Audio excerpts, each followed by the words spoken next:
Hello and welcome back to Rams Talk Podcast. We're here today after a pretty impressive 3-0 win away from home against Leyton Orient. That is 5 league wins on the bounce now for Derby. We're in possibly the best form we've had since Paul Warne took over. What a change it's been since the start of last month. So joining me today to talk all about it is first off, the man who can't use technology, Jamie Page. How are you, mate?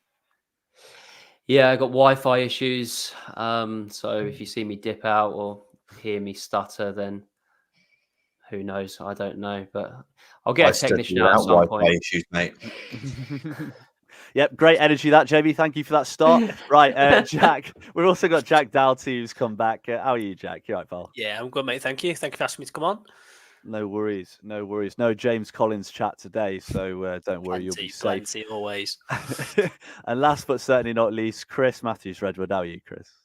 Hello, mate. Good to be back. New surroundings, but yeah, back where I should be. Back on the pod on a Sunday. Looking forward to it. Good stuff. And a lot's changed since you were last here, Chris, because we're actually good now, which is very, very strange. I mean, a 3-0 win yesterday, and there's only one place we can start, Jamie, and that's Nathaniel Mendez-Laing.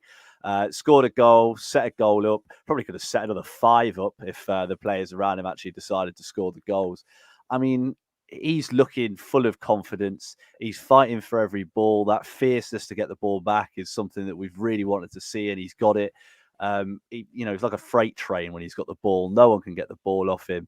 I mean, how good has he been, and how good was he yesterday? He is the best player in League One, and I tweeted that out yesterday, and I had a couple of Peterborough fans say he's not as good as Clark Harris or is it Poku or their winger Poku? Poku. But I genuinely believe he is. He's the most in form. He's our talisman. When we had the issues previously, I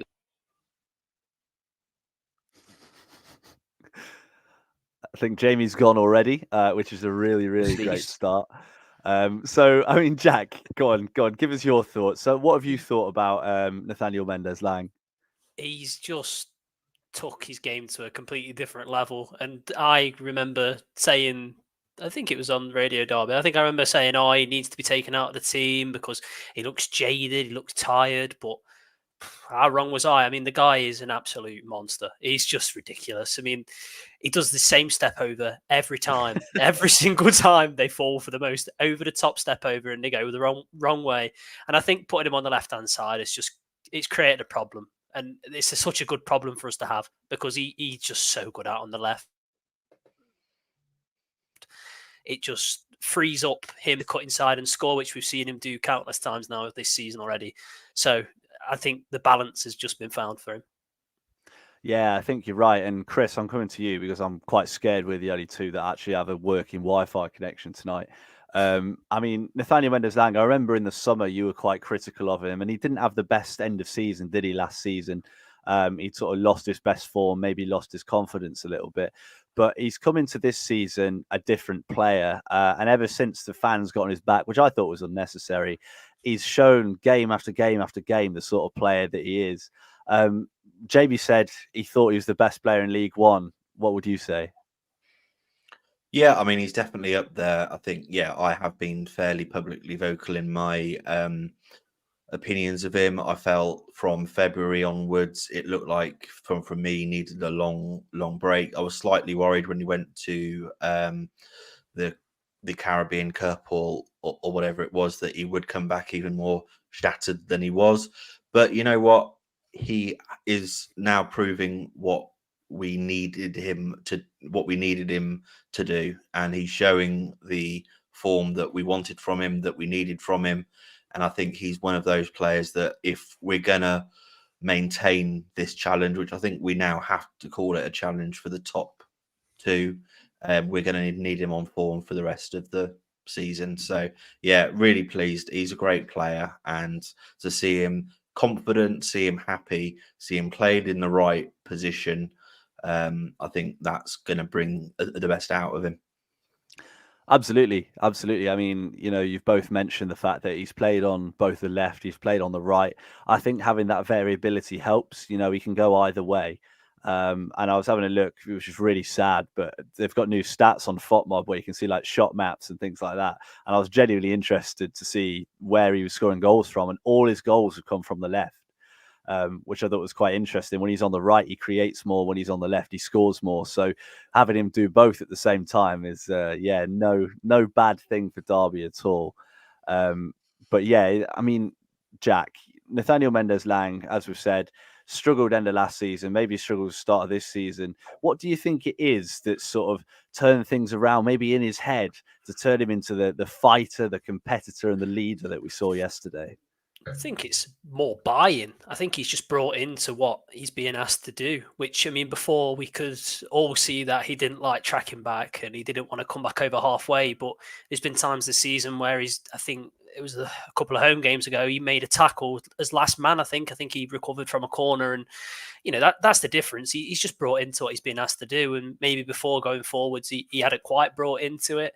But I think now you can fully see that he is well behind the manager, as a lot of them are now, which is, I think it's no coincidence that the buy-in's there and all of a sudden we've won 5 on the spin. So I just think it's a little bit more, he knows his role, he knows how much Paul Warne likes him, and I think it's, he's now finally in his head, it's ticked, and hopefully I think he's out of contract in the summer. Hopefully that gets sorted, because I think he's going to be a big player for us next season as well.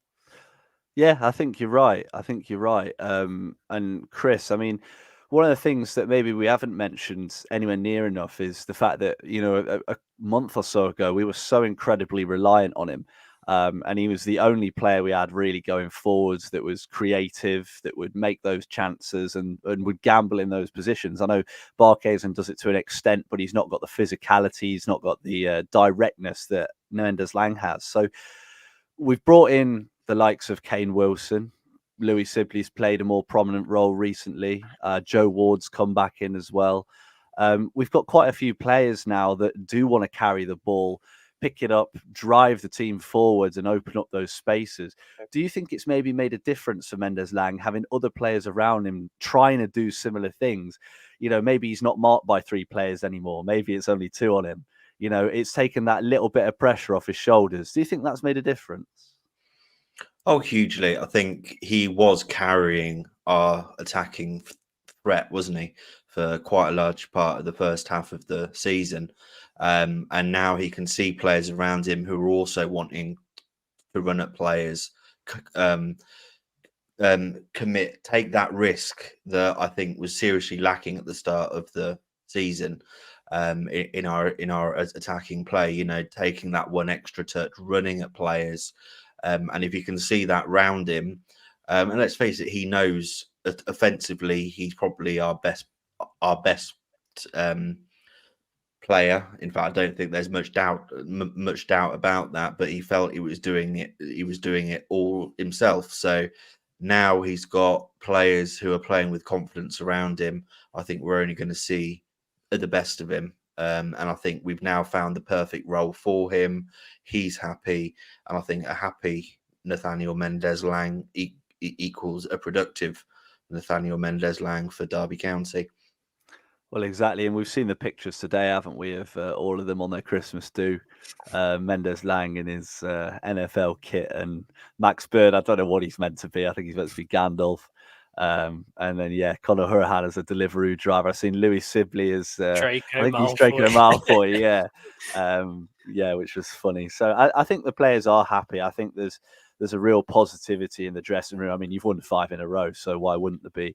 But I think even before that, when we were having difficult times, it might have been difficult outside the dressing room, but inside there's always been that togetherness. And I think we're really starting to see the products of that now, because we're getting players confident and fighting for every ball and making things happen. I mean, Kane Wilson's been superb. I don't know, he was robbed of the assist for Sibley. For some reason, it didn't go down as his assist. The defender must have got a touch. So, but we're just looking good, aren't we? It's really strange. It's strange to sit here and be talking about a good Derby team. We're not really used to that. But obviously, we can't go too far. Jamie, you're back. I'm scared to talk to you in case you freeze again. But one thing I wanted to talk about before we go on to the way the team's changed in recent games is Louis Sibley. Now, we talked about him on the pod before. We were quite, I wouldn't say critical. I think he deserved the criticism that he got because he's been below par for some time now. But I thought he was brilliant. He carried the ball really well. He dragged us up the pitch and he took his goal brilliantly. So what did you make of Sibley? Yeah, I was really impressed, to be quite honest. I think surprised to see him start. I think I would have expected Warne to go with Warne potentially. But yeah, I think he had a really good game.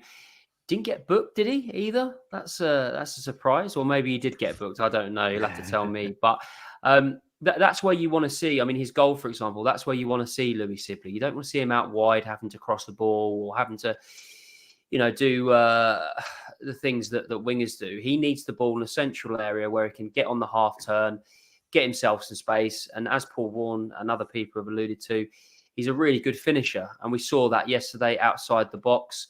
And that's what we want to see from players. We want to see, once they get an opportunity, have a go. And I wouldn't want any other, player outside the box on their left foot. Hopefully now he kicks on. Let's continue to have him there. Let's continue to keep backing him. Obviously, Forner's pushing for a start. I think he's been doing good. Smith's probably going to be out for a little while, so it's a good chance for Sibley to kind of take and hopefully keep the shirt. Yeah, let's hope so. I mean, Jack, a point Jamie's just made there about Corey Smith. I don't see any way in which Corey Smith returns to this team. I think him being in the team is, I'm not going to put the blame on him because that's not fair, but I think the midfield of Hourihane, Smith and Bird, there's not enough youth, there's not enough legs, and against teams that run, they absolutely destroy us. When you've got Tyrese Forner or Louis Sibley, all of a sudden you've got a player there that's got the legs, that wants to carry the ball and will stretch the other team's midfield. When you look at Sibley in that position, Jamie says he hopes he can start and keep playing. Are you in the same mindset, or would you rather Forner came back in? I think you've got to look at the opposition a little bit, because I think for all of Sibley's work going forwards, Tyrese Forner, for me, he's been a little bit not under the radar, but I think what he adds hasn't been spoken about enough. I think he's a really good progressor of the ball. I think his passing range is really good. He always tends to make the right pass, which is quite an underrated feature to have in a midfielder, that they make the right decisions constantly. And, for Corey Smith, he doesn't make the right decisions all the time. And sometimes he goes the wrong way. And it might only be a back pass. It might be playing back to your centre halves. But someone like Tyrese Forner will look to turn and play. Louis Sibley will always look to turn and play forwards. And I think when you're being asked so heavily to play this counter-attacking, fast-tempoed football, going back to your centre halves just isn't an option. I think their positives outweigh what you would get from a more defensive midfielder. Exactly. And I mean, we pretty much had 3 defensive midfielders in there, didn't we? A few weeks ago, and it just didn't quite work. And it was negative. And we'll get onto that in a little bit. But last bit on Sibley, Chris. I mean, there's a comment here that says he played there against Oxford last season, scored 2, and then was dropped and moved. I mean, I seem to remember he played the next game against Fleetwood, where we lost 2-0 and he was hopeless. And he got hooked at half time. And that's what we need from Sibley, isn't it? We need him to build on that performance. He's had a good game. He's scored a goal. He now needs to go into the next game and perform the same way, because without it, he's just going to be out of the team, in the team, out the team, in the team, and he'll never establish himself. Do you think he can do it? I hope so. I mean, we've had discussions, haven't we, on this pod, saying that if an offer came in for him in Jan, we'd let him go. And at the start of the season, it was Derby were inconsistent, and Louis Sibley was one of the most inconsistent players we've had. But I think he can still play a key role if he's played in the right role. I think, he isn't a winger. We all need, I think Warne's seen that now. He does not do well coming in from the left or from the right. He is a number 10.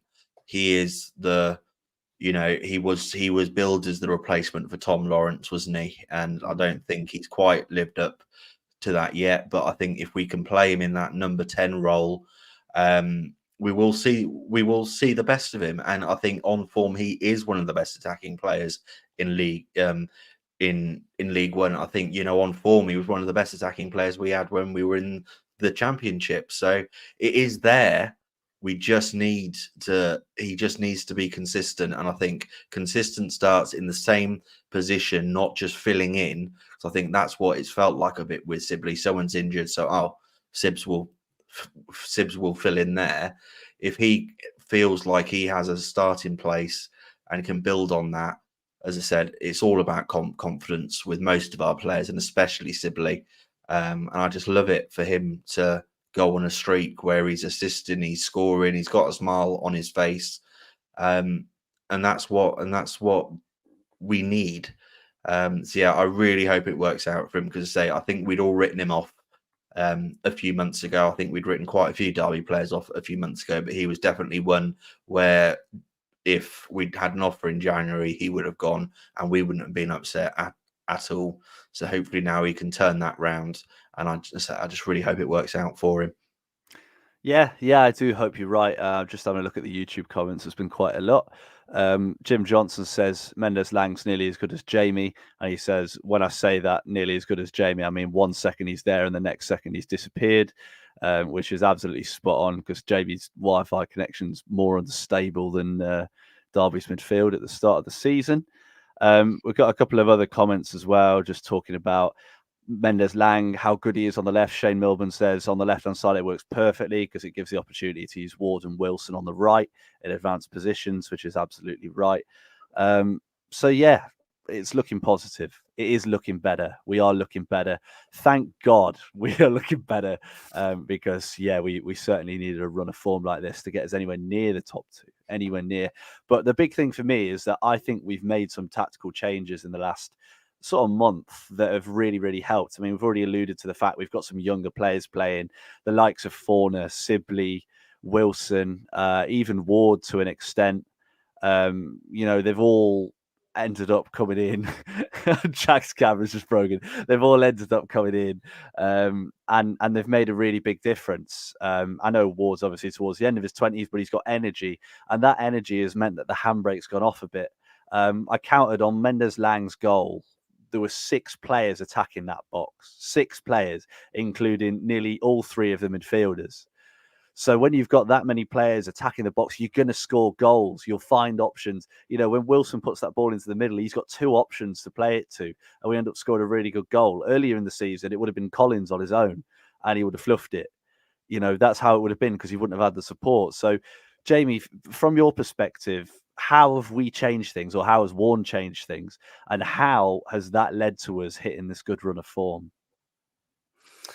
Well, I think we've had key players come back. I think we haven't lost, anyone to injury. In touch wood, that doesn't happen over the Christmas period going into the new year, because we've got some important games. I think we've all kind of talked about it, and it does feel like the handbrake has come off. As we said before we came on stream, though, it still feels like the first 20, we kind of suss the opposition out. It takes us a little while to kind of get going. I actually thought the first 20, it was pretty even. They had some opportunities. Jordan Brown, who obviously came through our academy and is at Leyton Orient now, I thought he started really well, actually, picking up a lot of second balls. And I think we lacked that in the first kind of 20. But then from then on, I think we just understood how we were going to go and win the game. And I think, fans in the Derby end, you saw that there was an opportunity to do that. It was obviously accelerated by the sending off, which I've seen back. I kind of jokingly started shouting out, off, not thinking it was a red card. But yeah, if you look at it now, it's quite clearly, I think it's GBH actually, rather than a red card. Could have killed him. Yeah, he could have killed him. But yeah, I think it's taking the handbrake off. I think it's players stepping up to the plate.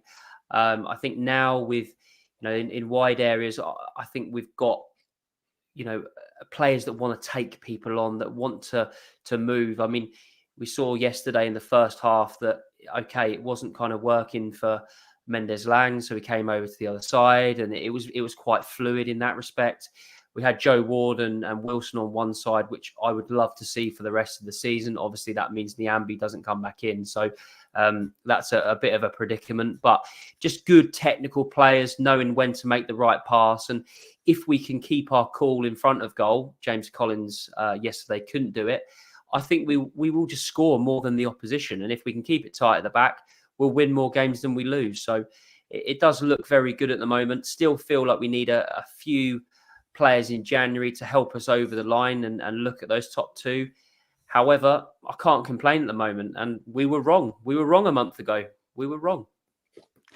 I keep saying it. I know. Thank God. Like I said, thank God we were wrong. I mean, we've said already, we looked dead and buried, didn't we? We were so slow, lethargic, so one-dimensional. Like, it was awful to watch. And whilst I wouldn't say we play like beautiful tiki-taka Barcelona football, we at least do something now. Like, you go to games and you know things will happen. I mean, how many chances did we have yesterday?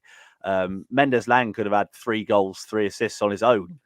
And that doesn't include all the other chances that we had. So, yeah, I think we've got a solid base. I think the back four looked fantastic. I know Ward is a little bit shaky defensively, but we can deal with that when you've got players like Nelson and Cashin in the middle who have been so good this season. And, yeah, we just look like a proper unit, which is what we've really needed. I mean, Jack, we look back to a month or so ago, and Stevenage is the game that sticks out to me, where we just look toothless on the counter attack, really poor at the back as well. And then you compare that to yesterday, where Orient are a good team. Leyton Orient are a decent team. I thought they looked all right, but I thought we just played so well and kept the ball so well, moved it through the middle, took it down the wings, used all the space that we could use, and we just made them look a lot worse than they were.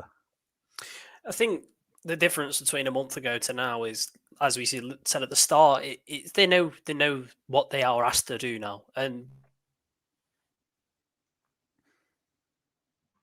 you're asked to run. You're asked to run and work hard, and you're asked to do the odd yards. And if you don't do that, you won't play. It's as simple as that. And I think now they're starting to put them hard yards in, and you can see the kind of the positives from it. I mean, players will get tired, and people can't hack 3 games in, I think it's 3 games in 8 days, wasn't it? And we look really tired in that FA Cup replay. But I just think now the fitness levels are clearly matching the match fitness required, and players are starting to form partnerships, and there's bonds starting to be formed between 2 players. And, you know, there's you can look at the 2 centre halves. They seem to have played with each other for years, but they've only been playing 14 games.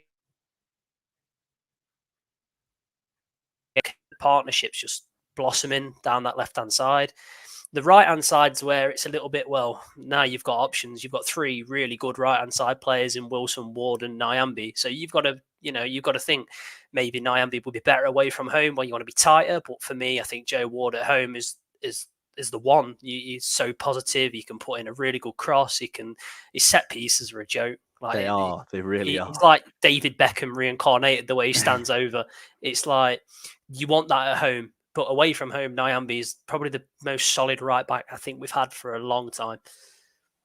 Yeah, no, I agree. I think Nyambe, I mean, you summed it up perfectly. Nyambe against the better teams is so important. I think he's such a good one-on-one defender, and that's exactly what you need against some of the better wingers in this division. But I think against poorer teams, I know obviously I said Orient were a decent side, but I don't think their wide players really threatened at all. And that gave the likes of Wilson and Forsyth that license to go forward, because they didn't need to be worried about what was around them, because they weren't going to threaten us. So yeah, I think we've got a good bit of balance on both sides now, and it's a far cry from a month ago. You know, how poor we were, how much we were questioning Warne, how much we were questioning the players. Now you look at it and you go, we've got options everywhere. We've got young players, we've got experienced players. I think the only place where we're really lacking is up top. But then again, John Jules has come in and he's looked miles better than anything else that we've got up there. You know, we've got 4 strikers, and I think he's probably the only one that I would say is a proper technical footballer. So it's looking good. It is looking good. And Chris, I mean, just to finish off this segment, this Derby team has become exciting, hasn't it? And it's all we've needed. Yeah, absolutely. It was, I don't think it's too much of an exaggeration to say we were dire, and something needed to happen. I think it was actually our podcast that day that probably reignited that spark, and gave Warne the kick up the backside. I'm sure it was us, Chris. I'm sure it was. I think it was because it all turned around, didn't it? I've got no doubt about that. I think we've got some big games coming up.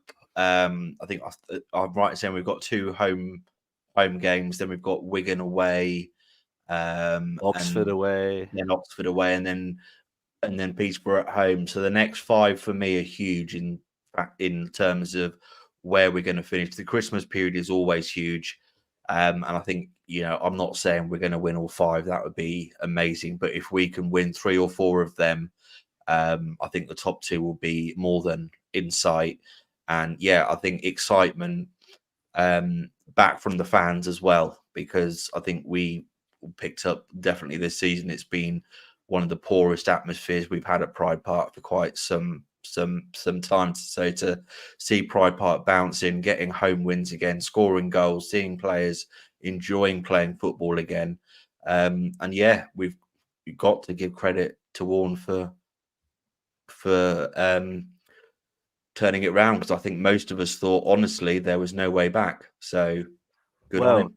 That's exactly it. And I think it shows a lot of mental strength, doesn't it? Because you could see that some of the comments after the game, I remember one of Dom's interviews on Radio Derby, Warne sounded broken, completely broken, and some of the players did as well. So, that Northampton win really kick-started everything, didn't it? It really got us firing. And then since then, we've not looked back. We've not looked back at all. So, if we can carry on this run of form that we've got now, 3 or 4 wins of the next 5 would be amazing. I'd back us to win all 3 of the home games. I think we've got what it takes to beat Wigan away. Oxford will be a really tricky game, but if we can get something there, all of a sudden, we're in a position where, if we win 4 of the next 5, we'll be top 2, 100%. So it's one of those where maybe the pressure might finally start to come on us a little bit. I don't think I know obviously there's been pressure from the fans, but from a league position perspective, we've not had anything yet because we've not been up in those top places. I think if we win the next 4 or 5 games, pressure's on us then. And it'll be interesting to see how, like last season, we fell away. It'll be interesting to see if we can build on it this season, use the squad that we've got, and really make a push for automatics. Because if we're going up automatic, it's this season's certainly a good one to do it, because I don't think the league's ever been weaker. And just one of the other notes I've got written down is talking about the pressing. It's like you said, Jack. Bonds are being made, and you can tell off the ball the way we press is so proactive, and we're forcing mistakes now. How many times did Mendez-Laing win the ball off their back 4? It's definitely something that they've clearly worked on, clearly talked about, and it's starting to pay dividends. But Jamie, a player that I mentioned was Tyrese John Jules. Now, when he came in, I didn't really know whether he was a striker, whether he was an attacking mid. He's played up front every time he's come on. He was so unlucky not to score yesterday. He actually did really well with the chance, because it wasn't an easy ball to take down and wasn't an easy shot to take, but an amazing save kept him out. I know we've had so many chats, haven't we, in the group chat about James Collins, and I personally, we've got that bet that he doesn't get 10 open play goals. He certainly proved me right yesterday, because in front of goal, he was utterly hopeless. And his movement was pretty embarrassing for a striker, but his hold up play was brilliant, so you've got to give him credit for that. But he's a player that I think's lost his legs. I think he's getting towards the end of his career now. I don't think he's what he once was. And Tyrese John Jules looks exciting. His movement is great. He's always in the right place. The chances always seem to find him, and usually he's got something as well. He's got a little bit of trickery. He can shoot. He can move the ball. If he's fit, which I don't know whether he is fully fit, but if he's fit, does he start for you in the coming games? Yes, I think if he has the ability to, he should. I don't think he will, because like you said there, I don't think he's completely up to match speed just yet. I'm just waiting for that news to come through that we've extended to the end of the season. I want to see it. I feel like it's got to happen over the next, couple of weeks, really. But no, he just looks like an enigma. He comes off of the bench, and immediately you just look at him and think this guy's going to come on and have a chance. And like he did yesterday. He had that one that you've just said there, and then he did something in the corner where he had kind of 2 players on him and managed to scoop the ball into Bird. And him and Bird, that interplay was just lovely. Seems to have, I think, made a real friendship with Mendez-Laing as well, as he was kind of coming off at half time. Then 2 were laughing and joking together, and that's what we've said about kind of bonds and stuff. So I want to see them 2 interlinking with each other, and I think they can strike up a good relationship. But like I said there, we want to see that news come through that we've been able to extend him. He gives me that Ebiowe kind of like excitement. I don't know. I think Ebiowe was the last player that I looked at and thought when he got the ball, something special was going to happen. We've got Kane Wilson. Yeah, I think it's raw. Whereas Kane Wilson, I don't think Kane Wilson's talent is kind of raw. I think he's got it, and I know that he's going to get his head down and do something. But with John Jules, he gets the ball and it's just like, right, well, what is going to happen here? So we want to see more of it. If we've only got until January, we want to see him start. But let's hope we can extend him. I think he looks like he's enjoying Derby, so let's keep our fingers crossed. Yeah, you can tell by the celebrations, can't you? The one after the goal in midweek was great. Still have no idea what he was doing, but it was funny to watch. Everyone burst out laughing in the crowd, which was good. But yeah, I mean, he's a player that when he was in Arsenal's academy, he was held to the same regard as Bukayo Saka. I mean, you look at Saka and the career he's had and where he's been. John Jules heavily hampered by injuries, but if you can get him fit, there's a player there, isn't there, Jack? There really is, because his ability on the ball is so much better than any other forward we have. Does the ability outweigh the risk? And for me, it does, because what he gives you is game-changing ability. Can he lead the line on his own? Because a lot of the time when he's come on, we've seen him as transition to this 3-5-2, and can he be the man? Can he be the guy to lead the line up front on his own? Which, we're still yet to see. But what I do like to see is a striker who's confident, and you can't doubt his ability that he isn't confident, because his first touch of the ball coming back off injury, he scored. They took the one off his left foot in the Bristol Street Motors. He took that. Well, as soon as he turned, he was like, yeah, this kid's scoring. I think, again, does the risk definitely is a factor. He's out of contract in the summer, which, if Arsenal, I can't see them wanting to renew, do we go, right, okay, you've had a really good however long you it owe is. us the B-League. That's what we say. You owe us.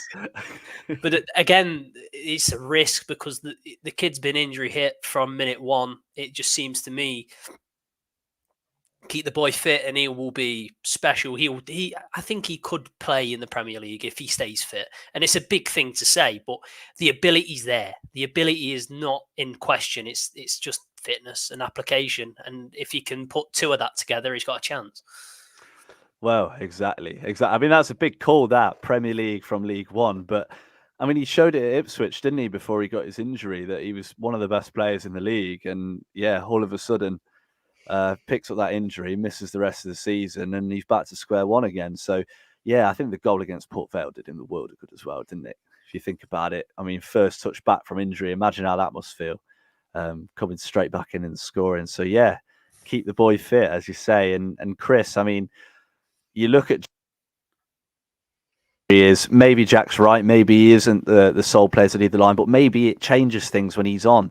Can he drop in deep and link up and allow players like Mendez-Laing, Barkes and Kane Wilson to run beyond him? You know what I mean? How do you see it working out? Well, I think that's spot on. I think a lot when you have quality players in your team, it's not what they do on the ball.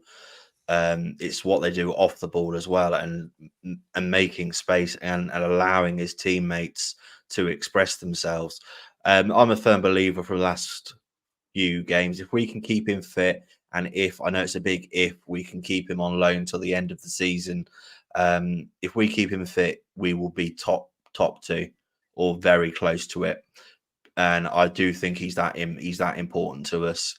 And I know that's a big statement to say, but he is by far, when he's on form and fit, the best striker or best attacking player.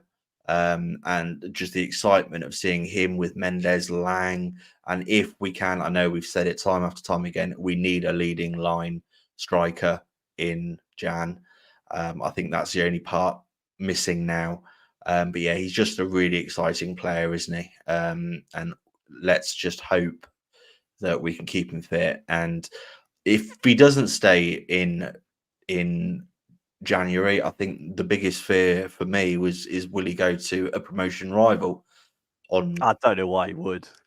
I don't know why he would either, but that would be my biggest fear if he's recalled and then suddenly out on loan again. I think if he is sent out on loan again straight away, it would be to a championship club. I think he'd do very well at Hull, but let's keep him here. Let's keep him fit. Let's keep him happy. And I think we could do good things with him. Yeah, I think you're right. And just looking at the comments on YouTube, Alex has said JJ and Bird were on the same wavelength. Exactly. Young technical players linking up with each other. It's always going to happen. Shane Milburn's talking about the 2 winnable home games coming up, get some results, and we're laughing going into January. I think you're right. And a couple of comments, one from Shane as well, saying, striker, we have a striker, a goal scorer come in, and we're really looking good for top 2, because I think, if JJ is not the man to lead the line, when we do go to that back 3, if we've got him and someone else up there, I'd back us against anyone, although I would anyway. One last one from Jim Johnson, who says, does anyone think Cashin should go in January and Bradley will step in? I cannot think of anything worse. That would be horrendous. You make a lot of good points, Jim, but that isn't your best. But he did say, do we need a couple of centre halves? Yes, we do. Although it did make me laugh. Did you notice when we were counter-attacking at the end and John Jules had that shot, did you notice who was next to him? It was Sonny Bradley, who'd run the length of the pitch. And if John Jules had missed that ball, it would have been Bradley one-on-one with the keeper. And part of me really wishes we'd seen that. That's how he just wraps his foot around it and puts it in the top corner or something ridiculous like that. And breaks his kneecap doing a knee slide, because that'd be the most typical Derby thing ever. And weird stuff going on in the comments right now. And I guess one last thing before we go on to talking about next week, Jamie, I just want to ask you really quickly. It's about Erin Cashin. Now, we've had the chats before about should he stay, should he go. We found out we've got an optional year on his contract, so regardless of if he stays, he'll still be able to stay, but it does increase his value a lot. Brighton offered just over 4 million in the summer. If they offered you 4 million, would you take it? Would it require a loan back? What are your thoughts? Yeah, I think if they come in with similar or a little bit more, I think we've got to accept it. Quite clearly, as we've seen over the last couple of seasons, he's levels above Derby in League One. He's potentially leveled above where we'd be in the Championship as well. And I think he should go with our blessing.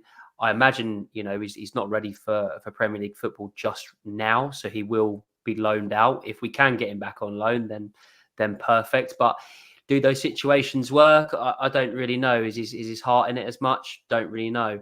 But yeah, I think if they come in with an offer of around 4.5, I think we've got to let him go, because that money, if we are allowed to reinvest it, could be the difference in taking us up. But with that, I think we would need to go out and potentially get another centre-back, because as we've said, Sonny Bradley just hasn't settled in. I kind of see Jim's point on YouTube in terms of Bradley coming in. I find it weird that he comes on so early into games, and I appreciate that Warne probably wants to settle it down and bring him on for his leadership, whatever it might be. But I just feel he's a little bit early with that. So maybe we are preparing for life after Cashin. It's the Nigel Clough way. Go 1-0 up, bring on a defender, time to sit back and soak up the pressure. But no, I do know what you mean. To be honest, when we went 2-0 up, I thought we probably need to change something here, because they'd had a couple of chances, especially that free kick, which I still have no idea if it was offside or not. But yeah, I think we just wanted to shore it up, bring someone big on at the back. Who for some reason the only thing he did was join counterattacks, which is a bit strange. But no, I get where you're coming from. And Jim Johnson said he'd take 5.5 million for Cashin with a loan in return, which keeps Sonny on the bench, and then in brackets for Chris. So yeah, Chris, that one's just for you, mate. And so right, let's talk over the next game, which is Wycombe. I'm going to be on Wycombe TV talking all about Derby. Hooray. Can't wait. So if you do want to have a listen an accolade. To that, I know, mate. It's like third time now. They love me for some reason. Although I wish someone's got to. Yeah, well, not many do. Not many do.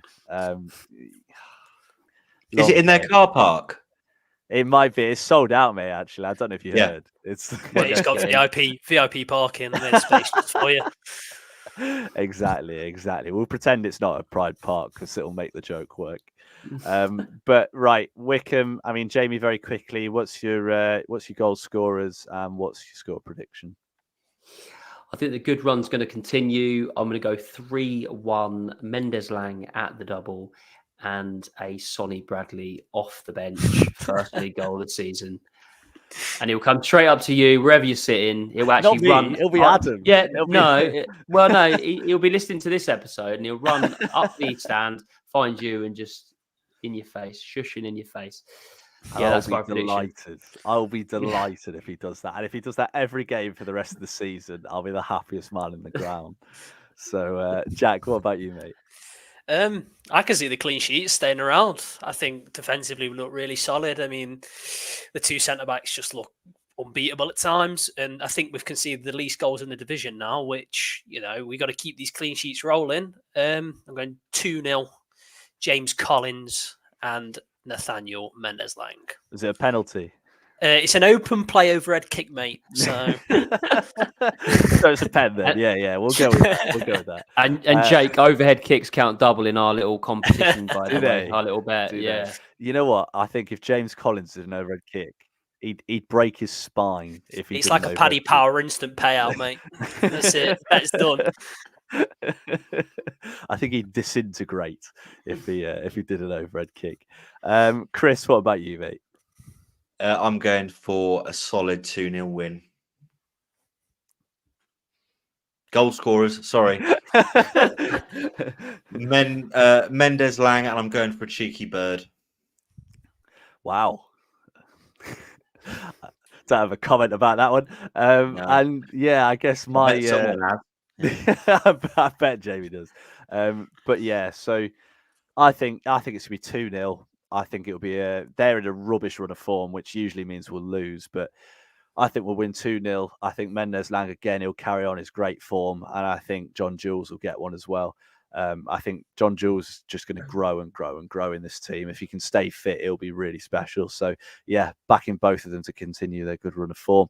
And Jim Johnson says we're going to win 4-0, 2 for Mendez-Laing, and then John Jules 2 off the bench. Now that'd be some substitution if that worked out. But right, it's been a weird episode. I don't know why it feels a bit strange. But it's been a weird episode of RamsTalkPodcast. But thank you very much for joining us.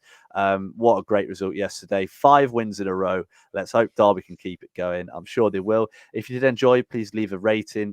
Again, don't base it just off this episode. Some of the others have actually been quite good. So if you did enjoy those, please give us a rating, especially on Apple Pods as well.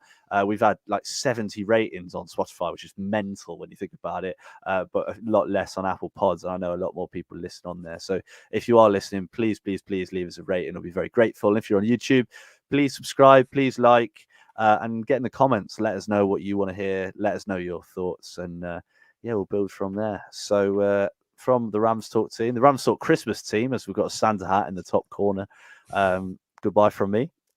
Goodbye from me. Oh no, I've never explained it to Jack. Oh no, Jack, you've got to say goodbye from me. We'll start again. I've frozen at the end. I've frozen at the end. Right. We'll do it again. We'll try again. It always goes so well, this bit. Goodbye from me. Goodbye from me.